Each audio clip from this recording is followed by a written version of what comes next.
So here's how you can go from your kid's drawing or your office doodle, admit it, we all do it, to an awesome video in just 2 simple steps. Everyone can use AI to do this. Have some fun and try it out. So first, take the picture, upload it into ChatGPT or your favorite AI tool, and then use a prompt like this. Transform this picture into a realistic 3D render of it. It's a picture from my child and could be anything. An animal, a scene, an object, a landscape. Keep all the original color and proportions. Do not try to correct anything. Do make it look like it exists as part of the real world. Do add real textures such as skin, fur, grass, metal, water, and so on. Do not keep extra crayon, felt tip, or pencil marks. You may add lighting, appropriate environment features, but don't change the shape or nature of their creation. So you're giving it a very strong hint. I don't want you to try and create something you know. Just do your best in making this realistic. So a lot of AIs will use this prompt, take the image, and generate something.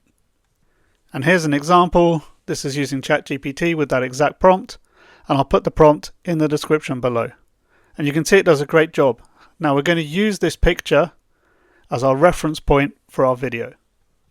And there's a whole array of AI video generation that goes from image to video that you can use. I've put 3 on screen and I've put the links in the description.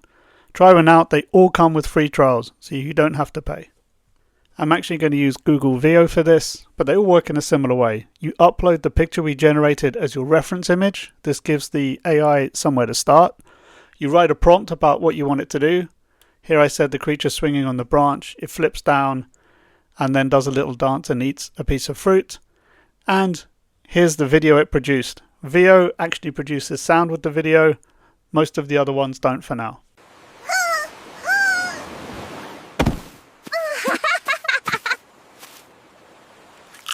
I think you'll agree this is pretty awesome for free, and it takes you about 5 minutes. So do try it out. If you like this content, please subscribe. And if you want to know more about AI, not just tips and tricks, but actually understand how it works. How does an AI take text and images and generate a video like this? Then I walk through all of that in my AI course. You don't need to have math. You don't need to learn coding. Everyone can learn AI. So check it out. There's 2